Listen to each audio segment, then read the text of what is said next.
주님 앞에 감사가 됩니다. 저희 옆에 있는 성도님들 보면서 사랑합니다 한마디 해주시면 어떨까요?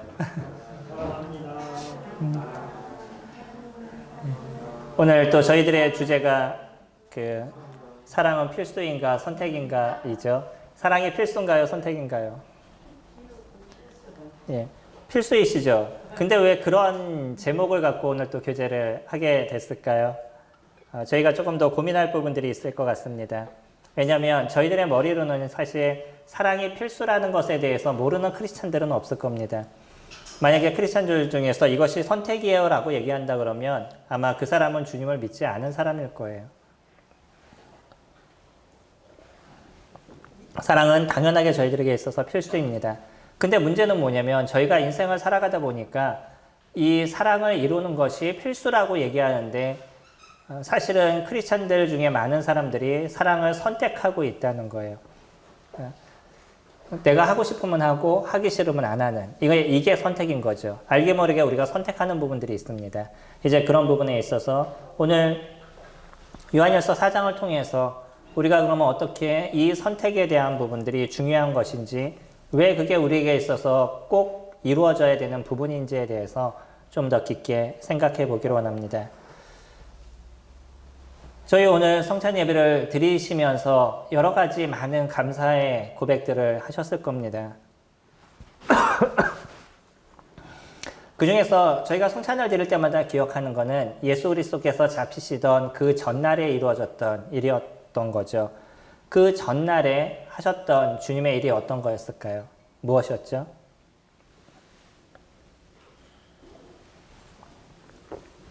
저희들의 기억에 남는 게 성찬 예배의 예식.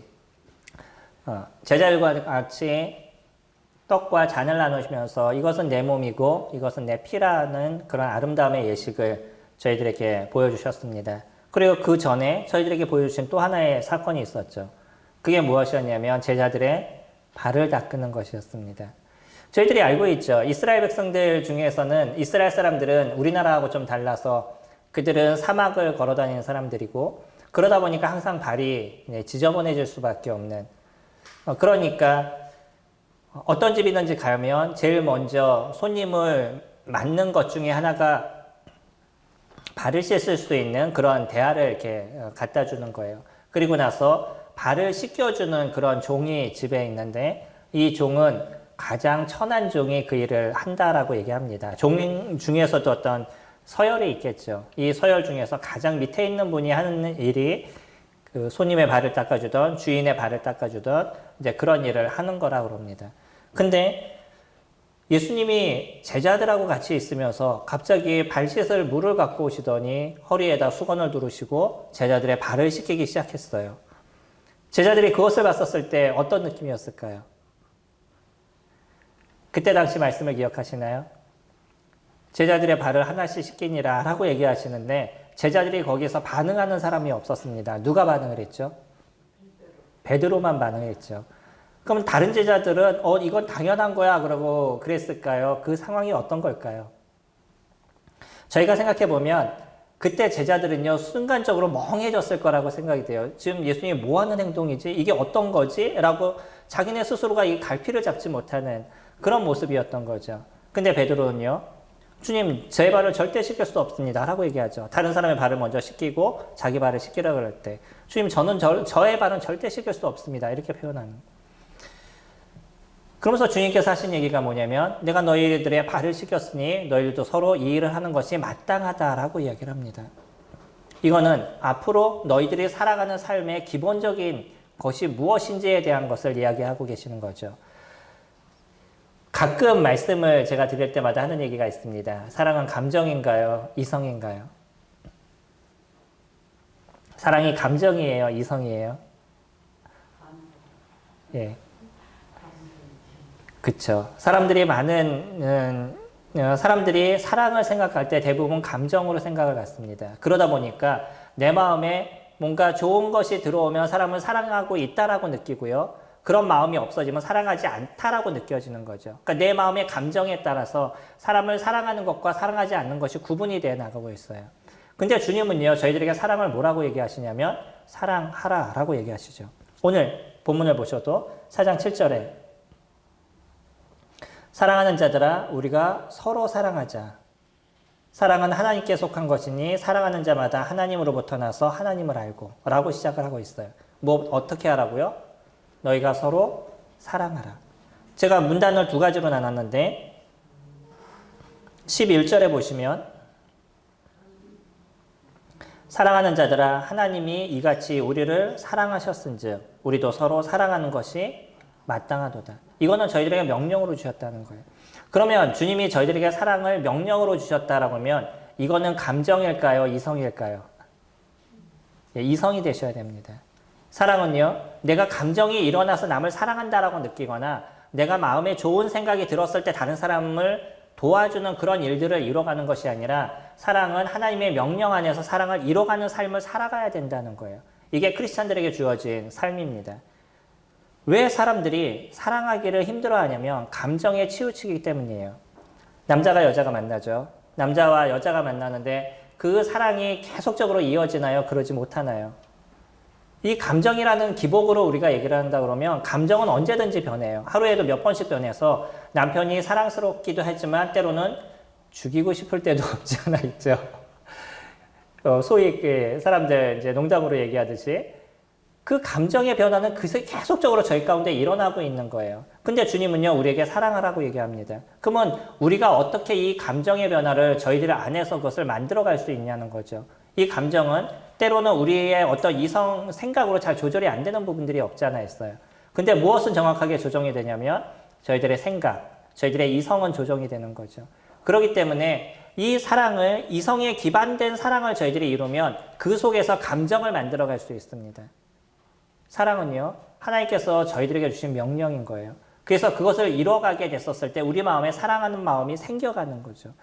어떤 사람의 어려운 모습을 봤었을 때 사랑하기 때문에 그 사람을 도와주는 것이 아니라 그 사람이 어려움을 보고 도와주다 보면 그 사람에 대한 사랑이 저희들 안에 많이 싹 트는 걸 느끼시게 될 거예요. 어떤 아이가 너무나 예뻐서 아이에게 가서 예쁘다 하느냐 사람들도 있지만 그 아이의 그냥 있는 그 아이의 모습이 좋기 때문에 가서 그 아이를 도와주고 함께 하다 보면 그 아이와의 관계가 더 좋아지고 마음에 풍성함이 생기죠. 이게 이성의 기반인 겁니다. 그러니까 크리스천들은요, 내 마음에 좋은 것이 있었을 때 사랑을 이루는 존재들이 아니라 하나님의 명령 속에서 그것을 이뤄가게 되는 거예요. 그 속에서 우리들 안에 감정이 만들어져 가는 겁니다. 만약에 우리가 이것을 그냥 감정에 놓고서는 얘기를 하게 되면 저희는 진짜 사랑을 할 수 없는 존재가 될 것입니다. 오늘 제목을 말씀드리면서 사랑은 필수인가 선택인가 라고 말씀을 드리고 있죠. 제가 이런 제목을 선택하게 된 이유 중에 하나도 제 자신을 놓고 봤을 때 제가 인생을 살면서 제일 하기 힘든 게 무엇이냐면 사랑이었었어요. 성도님들 어떤지 모르시겠습니다. 제가 인생을 살면서 제일 힘든 게 뭐냐면 사랑이었어요. 내가 감정적으로 사랑에 대해서 생각하다 보니까 어떤 성도를 봤었을 때 이 사랑이 나 안에서 생기지 않아요. 때로는 우리들의 자녀들도 마찬가지죠.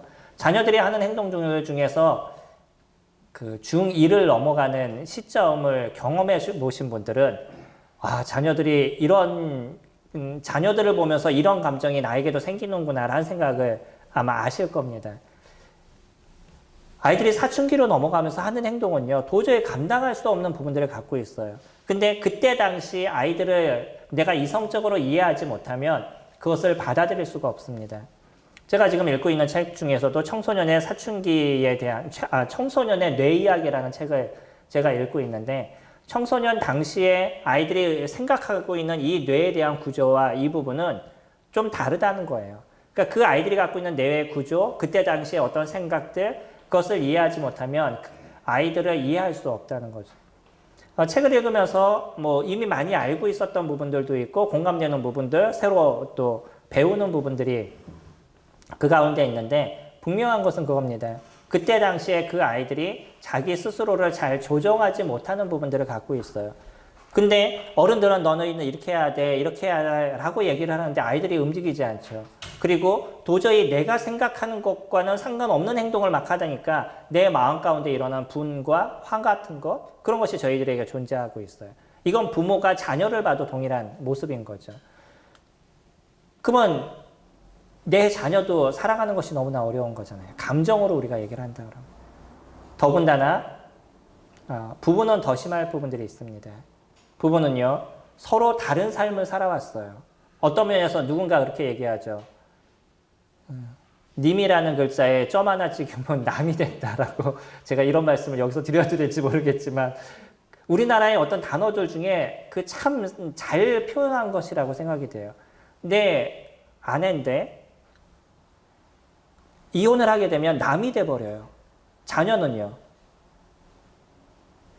어떤 상황이 돼도 내 안에 있습니다. 그러잖아요. 내 자녀라는 건 변하지 않잖아요. 근데 아내는 달라지더라고요. 완전히 남이 돼버리는 거예요. 그 정도로 다른 세상에서 사는 거죠. 다른 삶 속에서 살아왔어요. 이런 사람이 같이 모여서 살려니까 여기서 발생하고 있는 일들이 너무나 많이 생기는 거예요. 이 발생하는 문제들을 이길 수 있는 거는 하나님이 우리들 안에서 이뤄가시는 일들, 하나님께서 저희들에게 말씀하신 것들, 그 이성에 기반된, 그러니까 하나님의 말씀에 기반된 인생을 살아가지 않으면 가정에서 부부가 하나가 된다는 것처럼 어려운 게 없습니다. 그래서 제가 인생을 살아가는 데 있어서 제일 힘들다고 느꼈던 것 중에 하나가 사랑이었었어요. 근데 아내도 그래요. 그럼 성도님들은 어떻게 했어요? 너희가 서로 사랑하라라고 얘기하신 것은 하나님께서 저에게 주신 명령이시잖아요. 그렇죠? 내가 너희들에게 새 계명을 주노니 서로 사랑하라. 이거는 예수 그리스도 그분이 우리에게 주신 새 계명이다라고 얘기할 정도로 이 사랑 안에 모든 것이 다 함축되어 있는 거예요. 그러니까 그리스도인들은 사랑하는 삶을 살아갔을 때만이 가치 있는, 그러니까 하나님의 자녀임이 드러나는 인생이 되어진다라고 얘기하는 거죠. 근데 그것이 어떻게 만들어지겠어요? 저희들 안에서. 힘들잖아요.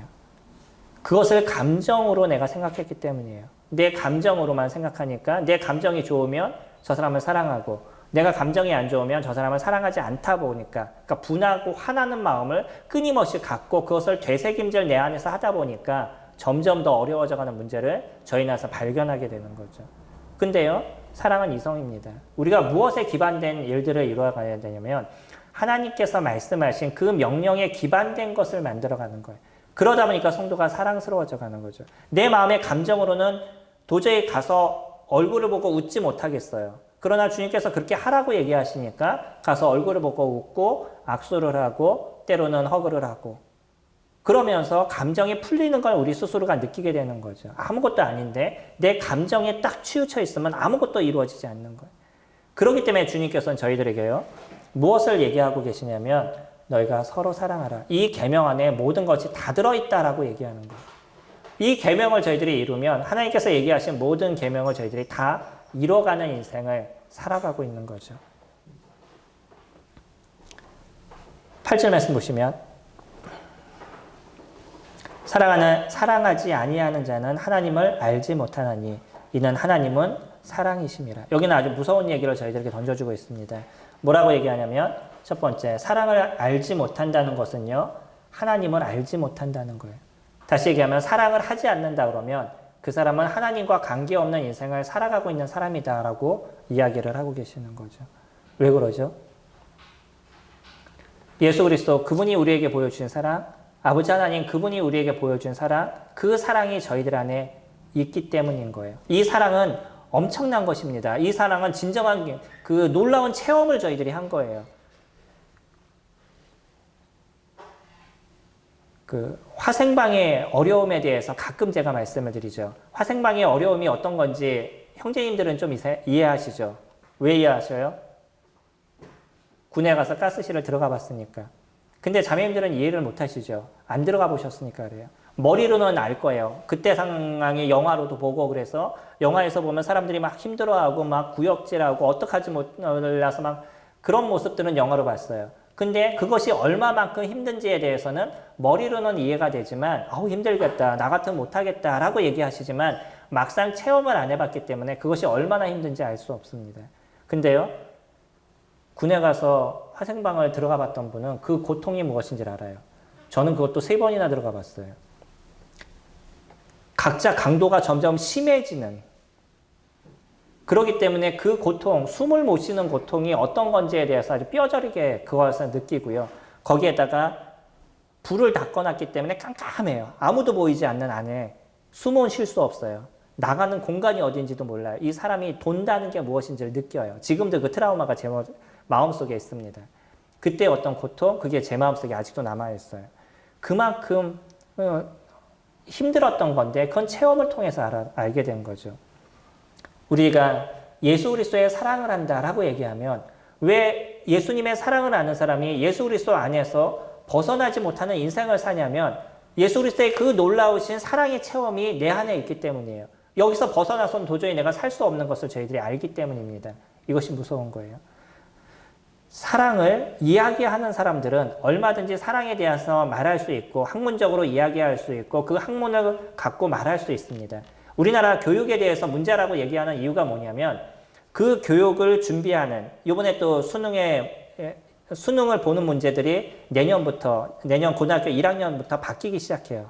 점차적으로. 이 수능의 모습이 바뀌는데 이 바뀌는 게 어떻게 바뀌냐면 어떤 대통령의 공약이라든지 뭐 누구의 공약이라든지 이런 거에 따라서 바뀌는 거예요. 이번에 바뀌는 이유도 이게 대통령의 공약 중에 하나입니다. 그래서 바뀌게 돼버렸어요. 근데 이것을 바꾸라고 위해서 얘기를 해보니까 밑에서는 그냥 그것에 맞춰가지고서는 바꿔버린 거예요. 이러니까 문제가 발생하게 되는 거죠.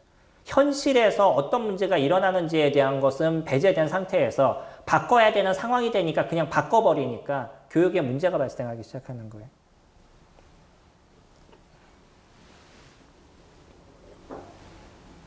이론적으로는요, 이런 식으로 하면 잘 될 것 같아서 바꾸시는 거예요. 그분들이 그냥 바꾸는 게 아닙니다. 많은 논문이나 여러 나라의 상황이나 이런 것을 보면서 바꾸는 건데, 근데 이론적으로 바뀌어버리는 거예요. 그러니까 문제가 뭐냐면, 현실적인 곳에 가서는 문제가 발생하게 되는 거죠.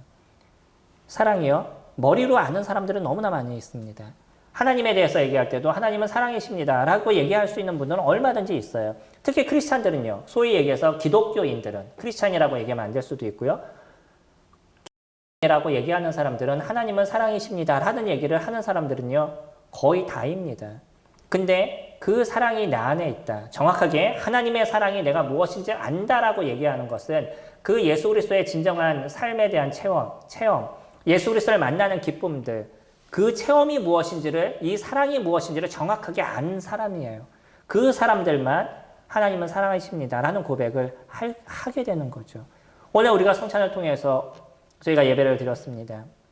우리 모든 예배 중에 가장 먼저 드려지는 것이 저희는 성찬 예배예요. 왜 이것을 제일 먼저 드리죠? 하나님을 예배하는 것이 가장 중요하다라고 저희들이 믿기 때문인 거예요. 그건 나중에 해도 상관이 없습니다.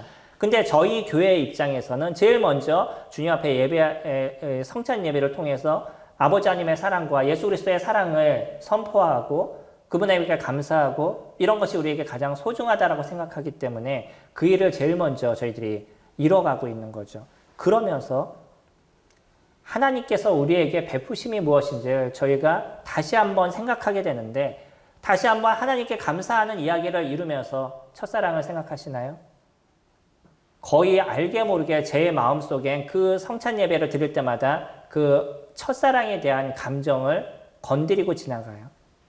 주님이 나에게 함께 하셨을 때, 내가 예수 그리스도를 만났을 때, 그래서 예수 그리스도 그분이 나에게 베푸신 사랑의 은혜에 대해서 다시 한번 기억하게 되고 그 감정이 일어나는, 그러니까 주님 앞에 감사하는 그것이 풍성하게 일어나는 것을 저희가 느끼게 되죠. 이게 성찬 예배의 아름다움입니다. 예수 그리스도를 저희가 경험하게 됐었을 때 주님이 진짜 나를 사랑하셨구나. 나를 위해서 십자가에 주셨구나. 그래서 내 죄에 대한 대가가 예수 그리스도 그분을 통해서 완전하게 해결됐구나라는 것을 저희가 정확하게 깨닫는, 그리고 그렇습니다 주님, 제가 이제 주님의 자녀입니다 라고 고백하는 그 고백의 이야기가 저희들 안에서 툭 튀어나오는 그런 체험을 저희들은 해보게 된 거예요. 그 사랑을 저희들이 정확하게 느끼게 된 거죠. 그래서 저희들은요, 하나님은 사랑이십니다 라는 고백을 할 수밖에 없죠. 나와 같은 죄인들, 내가 갖고 있는 이 삶의 여정 속에 나타나는 이 죄와 관련된 문제들, 해결할 수 없는 이 문제를 오직 예수 그리스도 그분을 통해서 아버지 하나님께서 해결하셨다라는 것을 저희들이 알기 때문에 그 어떤 것보다도 가장 놀라우신 사랑을 나에게 베풀어 주신 걸 저희들이 알고 있는 거죠. 그렇기 때문에 주님 앞에 감사합니다라는 고백을 저희들이 드릴 수밖에 없습니다. 사랑을 얘기하지만 그러나 그 사랑 안에 이 하나님의 사랑을 진짜 알지 못하는 사람들은 하나님의 자녀가 아니다라고 얘기하셔요.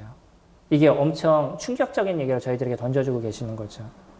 9절에 하나님의 사랑이 우리에게 이렇게 나타난 바 되었으니 하나님이 자기의 독생자를 세상에 보내심은 그로 말미암아 우리를 살리려 하심이라. 사랑은 여기 있으니 우리가 하나님을 사랑한 것이 아니요 하나님이 우리를 사랑하사 우리 죄를 속하기 위하여 화목제물로 그 아들을 보내셨습니다. 우리가 먼저 하나님을 사랑하지 않았습니다. 하나님이 저희들을 먼저 사랑해 주셨어요.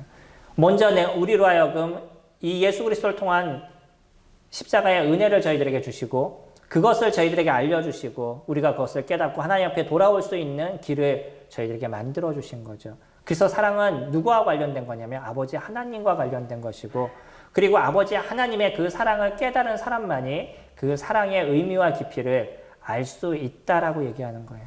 성도님들이 하나님을 아시죠? 그것은 하나님이 뭐 이 세상을 창조하셨다 이런 얘기를 저희들이 하는 것이 아니라 우리가 하나님을 안다라고 얘기하는 것은 하나님이 우리에게 베풀어 주신 은혜가 무엇인지를 저희들이 정확하게 안다라고 얘기합니다. 이게 요한복음 17장 3절에서 하고 있는 얘기죠. 영생은 유일하신 참 하나님과 그의 보내신 아들 예수 그리스도를 아는 것이라. 여기서 아는 것이라고 얘기하는 것도 체험적으로 아는 것을 얘기합니다. 우리는 그렇게 하나님의 사랑을, 예수 그리스도의 사랑을 체험적으로 알았어요. 그 체험적으로 안 사랑이 우리들의 인생의 모든 것을 바꿔가고요. 우리들의 생각과 감정의 모든 것을 변화시켰다는 거예요. 이게 크리스찬들인 겁니다. 우리가 교회를 다닌다고 다 크리스찬들이라고 얘기하지 않죠. 크리스찬이라고 얘기하면 내가 그리스도를 따르는 사람이다라고 저희가 고백하는 존재들인 거예요. 그렇기 때문에 내가 하나님의 사랑을 알니까 그거는 때로 교회가 좀 잘못된 모습을 갖고 있어도 아니면 교회에서 좀 싫어하는 사람이 있어도 그것과 상관없이 주님 앞에 예배하는 것은 포기하지 않는 그런 일들을 저희가 이뤄가는 거예요. 누가 중심이죠? 하나님이 중심입니다. 사람이 중심이 아닌 거예요. 사람이 싫어서 교회를 안 나온다라고 얘기하는 것처럼 웃긴 얘기가 없는 거예요. 정확하게 얘기하면. 그 사람은 공동체를 형성하기 위해서 교회를 나오는 것이지 하나님을 예배하기 위해서 나오는 것이 아니라는 거예요. 그것은 잊지 마시기 바랍니다. 때로는 우리들 근처에서 진짜 힘들고 나를 어렵게 하는 그러한 분들이 있을 수도 있어요. 그러나 우리들의 사랑은요, 하나님께 놓여져 있는 거예요. 하나님을 예배하는 것입니다. 그리고 그 하나님 안에서 그 사랑을 이뤄가는 일들을 저희가 만들어가고 있는 거죠. 두 번째, 11절부터 보시면 사랑하는 자들아 하나님이 이같이 우리를 사랑하셨은즉 우리도 서로 사랑하는 것이 마땅하도다. 어느 때나 하나님을 본 사람이 없으되 만일 우리가 서로 사랑하면 하나님이 우리 안에 거하시고 그의 사랑이 우리 안에 온전히 이루어졌느니라. 우리가 하나님을 본 사람이 없습니다. 근데 우리가 서로 사랑하면 우리 안에 하나님이 계신다는 증거가 나타난다는 거예요. 하나님을 보여주세요 라고 얘기하는 사람들에게 어떻게 하나님에 대해서 얘기하시겠어요? 뭐 많은 이야기들을 저희들이 할 것입니다. 근데 오늘 요한은 저희들에게 무엇을 던져주고 있냐면 너희가 살아가는 삶을 보면 근처에 있는 사람들이 하나님의 살아계심을 알아 라고 얘기하신다는 거예요. 이 서로 사랑한다는 이 자체가 이렇게 무서운 겁니다. 부족한 저희들이잖아요. 연약한 저희들이죠. 우리가 갖고 있는 것에 대한 그 서로가 갖고 있는 성질과 서로가 갖고 있는 기질과 이런 것이 부닥쳤을 때 사람과 사람 간의 사이에 나타나는 문제가 얼마나 큰지에 대해서 저는 누구보다도 더 많이 알고 있습니다. 더 잘 알고 있어요. 많은 경험도 있었었고 이론적으로 공부도 했었고 그것이 이것이 쉽지 않다는 것을 정확하게 알아요. 근데 어떻게 교회 성도들이 서로 사랑할 수 있는 부분들을 만들어갈 수 있냐는 거예요. 이거는 이론으로 될 수 있는 것이 아닙니다. 무엇으로 이루어진 거냐면 내가 하나님에 대한 사랑을 체험했기 때문에 만들어지는 거예요. 그렇기 때문에 그리스도인들 속에서는요. 우리 서로의 모습을 통해서 하나님을 보여주는 일들을 저희가 만들어가는 거예요.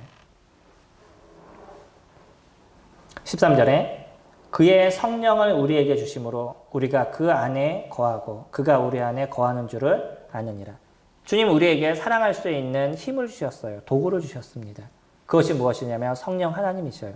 우리가 갖고 있는 내면의 모습을 봤었을 때 우리가 우리를 힘들게 하는 사람에 대해서 쉽게 마음을 열고 그 사람을 포용할 수 있는 힘이 저희들에게는 없다는 거예요.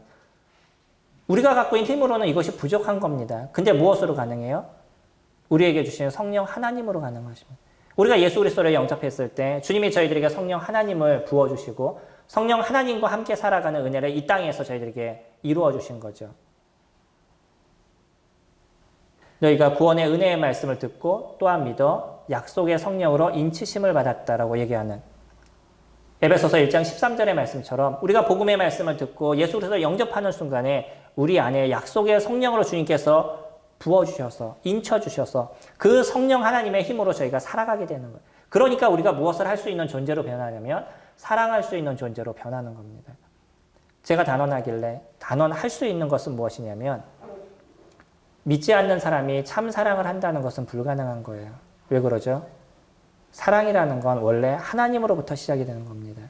하나님을 사랑하는 모습에서 만들어지는 거예요. 내가 하나님을 사랑하게 됐었을 때 그 사랑의 힘에 덧입어서 내 근처에 있는 사람을 사랑하는 거죠. 그러니까 나는 하나님을 사랑합니다 라고 얘기하면서 내 주변에 있는 내 근처에 있는 성도들을 사랑하지 못한다 그러면 그 사람이 하나님을 사랑한다라고 얘기하는 건 거짓이에요. 뿐만 아니라 성도들하고의 관계가 너무나 좋고 너무나 잘 이루어가는데 하나님을 사랑하지 못한다라고 얘기하면 그 사람의 그 사랑도 거짓인 겁니다. 우리들의 사랑은요, 하나님을 통해서 이루어지는 거예요. 하나님의 그 사랑에 덧입어서 사람들을 보게 되는 것이고 하나님의 그 말씀에 덧입어서 사람들을 보기 때문에 우리가 다른 사람을 사랑할 수 있는 힘을 우리 안에서 성령이 그것을 이루어 가시는 거예요. 만들어 주시는 겁니다. 안 된다라고 생각하시나요? 내 마음의 감정이 그것이 움직이지 않는다라고 생각하시나요? 그러면 하나님은 못한다라고 얘기하시는 것과 똑같은 거예요. 하나님은 그럴 수 없는 분이다라고 얘기하는, 그만큼의 능력이 없는 분이다라고 얘기하는 것과 똑같은 겁니다. 내 감정을 내 스스로 조절하는 게 어려우실 거예요. 그렇기 때문에 무엇을 하시는 거예요? 주님 앞에 내려놓고 기도하시고 내 마음을 바꿔가시고 내 생각을 바꿔가시도록 주님께 의지하는 시간들을 저희들이 갖는 거예요. 이게 크리스찬들이고 이게 믿지 않는 사람과의 완전한 차이인 겁니다. 믿지 않는 사람은 감정에 따라서 움직여요. 내가 좋으면 좋고 싫으면 싫은 거고 그렇게 행동하지만 믿는 사람들은요. 예수 그리스도의 사랑과 하나님의 사랑이 나를 주관하는 인생을 사는 사람은 그 사랑에 덧입어서 주님 앞에 기도하고 의지하고 부탁하는 그런 시간들을 저희들이 가져가게 되는 거죠. 그렇기 때문에 저희가 사랑을 이룰 수 있는 부분들을 저희가 만들어 갑니다.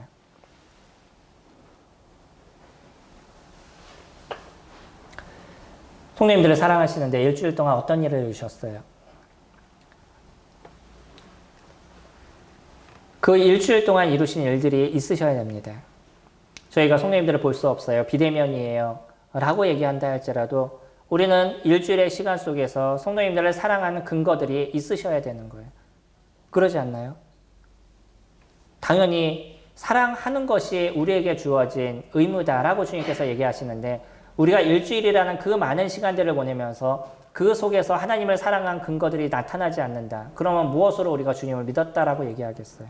우리는 보이지 않습니다. 성도들과 함께 있지 않아요. 성도님들과 함께 있지 않음에도 불구하고 저희 성도님들이 계속적으로 고민하시는 건 뭐냐면 성도님들의 안위에 대해서 고민하시고 성도님들의 안전을 위해서 고민하시고 위에서 기도하시고 마음을 쓰시는 일들을 이뤄가시는 거예요. 그렇기 때문에 교회에 무엇이 필요하다라고 생각하니까 자기 시간과 자기 물질을 투자해서 무엇인가 조금 더 좋아지고 다른 성도님들이 듣기에 나은 부분들을 만들기 위해서 수고해 나가는 거예요. 조금 더 성도님들에게 온전한 메시지를 전하기 위해서 고민하고 생각하는 일들을 이뤄가는 거예요. 이 모든 게 다 어디에서 기반이 되는 거예요? 하나님의 사랑 안에서 기반이 되는 겁니다. 그 일들이 성도님들 안에서 매일마다 이루어지시는 거예요. 하루를 보내면서 성도님들의 생각을 한 번도 안 해보신 적 있으시나요? 일주일을 한번 생각해 보시면요. 하루를 보내실 때 일주일 동안 7일이죠. 7일을 보내셨는데 이 7일의 기간 동안에 내가 성도들을 한 번도 생각해 보지 않았어요. 라고 이야기하시는 분 계시나요? 문제가 있으신 겁니다. 그렇죠? 저희는 저희가 원하든 원치 않든 계속 성도님들에 대한 생각이 저희 머릿속에 계속적으로 왔다 갔다 해요. 때로는 뭐 전화를 드리지도 못하고 어떨 땐 기도를 못하는 부분들이 우리에게 있다 할지라도 여전히 교회를 생각하고 성도를 생각하는 부분들이 저희들 안에서 계속적으로 만들어져 갑니다. 이게 우리 안에 일어나는 사랑의 그 씨앗들인 거예요. 그런 것들을 우리가 이제 어떻게 더 아름답게 만들어가느냐. 이게 저희에게 놓여진 일들인 거죠. 분명한 것이 있습니다. 사랑은 하나님께 속한 거예요. 하나님을 알지 못하면 저희가 사랑을 알지 못합니다. 그리고 또 우리가 사랑하지 않는다는 것은 하나님 안에 있지 않다라는 거예요. 거꾸로 얘기하면 우리가 하나님 안에 있다라는 것은 사랑하는 삶을 이뤄가는 존재인 거죠. 이건 행동으로 드러나는 겁니다. 내가 내 안에 있는 것들을 이 너무나 좋고 너무나 아름다운 것들을 얘기하지 않을 사람이 어디 있겠어요? 나에게 있어서 가장 좋은 게 있어요. 막 그럼 얘기하지 못해가지고 안절부절하지 못하나요? 못하지 않나요? 아무리 과묵한 사람이라도 내가 진짜 좋은 것이 있으면 어떤 상황과 어떤 모습이 됐을 때 어떻게 내가 이것을 이야기할까라고 생각하는 게 우리 뇌의 구조입니다. 어떻게 하든 그것을 말하고 싶어 해요. 당연히 우리는요. 예수 그리스도를 이야기하는 이유가 어디에 있겠어요? 예수 그리스도 그분이 나에게 있어서 너무나 좋기 때문에 예수 그리스도의 사랑이 나를 붙잡고 계시기 때문에 이 사랑의 그 좋은 것과 귀한 것들 나를 이끌어 가신 그 하나님의 놀라우심들 그것에 대해서 계속적으로 얘기할 수밖에 없는 게 저희들의 모습인 거죠. 이게 크리스찬들의 모습인 거죠. 이제 우리는요. 여기에서 조금 더 변화하는 모습들을 가져야 될 필요가 있을 겁니다. 제가 사랑은 이성이라고 말씀을 드렸죠. 그렇다고 하면 이 이성에 그러니까 하나님의 말씀에 기반된 사랑을 만들어 가셔야 되는데 모든 것이 온전해져 가는 것은 훈련을 통해서 이루어져 갑니다. 내 감정이 좋기 때문에 그것이 만들어져 가지 않아요. 이런 생각을 갖고 계시면 당장 버리셔야 됩니다. 내가 마음이 풍성해지고 영적으로 좋아지면 이런 일들을 할 거예요 라고 생각하신 분이 계신다 그러면 당장에 그 생각을 버리셔야 돼요. 이거는 만들어 가셔야 되고 이루어 가셔야 되는 거예요. 왜냐하면 우리에게 주어진 명령이기 때문인 거예요. 이 명령의 일들을 한 발씩 한 발씩 만들어 갔었을 때 우리들의 감정이 좋아져 가는 거예요. 감정이 좋아졌었을 때 그 일을 이뤄가는 게 아니고요. 발을 띄시기 바랍니다. 그 발을 띄는 일들을 이뤄 가셨을 때 교회가 분위기가 변하고 우리들의 감정의 모습들이 변하게 될 거예요. 이번에 얘기를 듣는 중에 어떤 구도자분하고 교제하셨던 성도님의 이야기를 들었습니다. 네, 이 구도자분이 뭐라고 얘기를 하시냐면 교회를 얘기하실 때 교회 다니는 사람들은 자기 죄가 없다고 너무 건방져 이렇게 얘기하신다는 거예요. 공감하시나요? 많은 사람들이 교회를 다닌다. 제가 말씀드린 건 교회를 다닌다는 사람입니다. 교회를 다닌다는 사람들이 그 사람이 교회를 다닌다라고 얘기하지만 하나님의 사랑을 나타내지 않고 있다는 거예요. 그냥 나는 천국에 갈 수 있어라는 그 얘기만 할 줄 알지 그 사람이 진짜 그 섬김과 수고의 모습들이 나타나지 않는 거죠. 사랑은요. 수고가 있는 겁니다. 사랑은 섬김이 있는 거예요. 자기의 희생이 있는 겁니다. 내가 갖고 있는 것을 희생하지 않고 그것이 물질이든 시간이든 아니면 힘이든 내가 갖고 있는 걸 희생하지 않으면서 내가 사랑할 수 있다라고 얘기하시는 것은 거짓인 거예요. 우리는 무엇인가를 희생합니다. 사랑은 희생해서 나타나는 것이에요. 예수 그리스도도 우리에게 사랑을 보여주실 때 자신의 몸을 희생하셨어요. 그것이 가장 큰 사랑이라고 저희들에게 말씀하셨죠. 이건 희생입니다. 그리고 섬김이에요. 그래서 예수 그리스도의 그분께서 주님의 나라로 가시기 전에 맨날 싸우고 있는 제자들, 누가 서로 높으냐 얘기하고 있는 이 제자들을 향해서 하신 일이 무엇이냐면 그들의 발을 닦아주시는 거였어요. 섬기는 거였습니다. 우리들의 사랑은 거기서 나타난 겁니다. 희생과 섬김에 대한 모습들. 우리들 안에 사랑이 있다 그러면 아마 그분과 같은 얘기를 듣지 않을 겁니다. 우리들 안에 하나님이 있다 그러면 아마 우리에게서 그와 같은 분 얘기를 듣지 않을 거예요. 그들은 건방져라고 얘기하는 섬김의 모습이 그에게 없는 것이고 희생의 모습이 그에게 없었다는 거죠. 저희들의 교회가 조금씩 이제 대면 예배로 변화하고 있습니다. 이 변화하는 예배 속에서 우리의 어떤 사랑의 실천도 조금씩 변하셨으면 좋겠습니다. 오늘 오니까 제가 너무나 좋았던 것이 있어요. 무엇인지 아시나요? 성도님들 제일 좋았던 게 무엇이죠? 제가 보면서 너무나 마음이 흐뭇했던 게 한 가지 있었습니다. 너무나 반갑게 인사하시더라고요. 오랜만에 보시니까 진짜 반갑게 인사하시더라고요. 막 허그도 하시고 막 툭툭 치기도 하시고 그냥 매주마다 보면 그러지 않으시더라고요. 저희들이 할 수 있는 첫 번째가 있을 겁니다. 그게 뭐냐면 오시면 성도님들 다니면서 인사하셔요. 다른 사람이 나에게 와서 인사해 주길 바라지 마시고요. 다니시면서 인사하셔서 우리 성도들이 그렇게 많지 않잖아요. 성도님들 충분하게 우리가 인사할 수 있는 그런 구성원들로 저희들이 되어져 있기 때문에 다니시면서 모든 성도들과 꼭 한 번의 인사를 이루어 가셔요. 우리는 충분히 가능한 겁니다. 근데 누군가 나에게 인사해 주길 원해서 그 자리에 앉아 있는, 그래서 누군가 나에게 인사하지 않아, 이런 얘기는 이제 안 하시면 좋을 것 같습니다. 다니시면서 인사하셔요. 이거는 나이하고도 상관이 없을 겁니다. 물론 다리가 아프셔서 움직이지 못하시는 모치님들에게 제가 말씀드린 건 아니지만 내가 움직일 수 있고 그렇다고 그러면 충분히 다니시면서 인사하실 수 있는 부분들이 있지 않으실까요? 이것이 우리들에게 사랑을 만들어주는 거예요. 뭔가 행동이 있어야 되는 거죠. 이런 행동이 없으면 우리들 안에서 사랑이 피어나지 않습니다. 다니시면서 인사하셔요. 그리고 반갑게 인사하시고 이런 것을 통해서 우리들의 모습이 조금씩 변화하게 될 겁니다.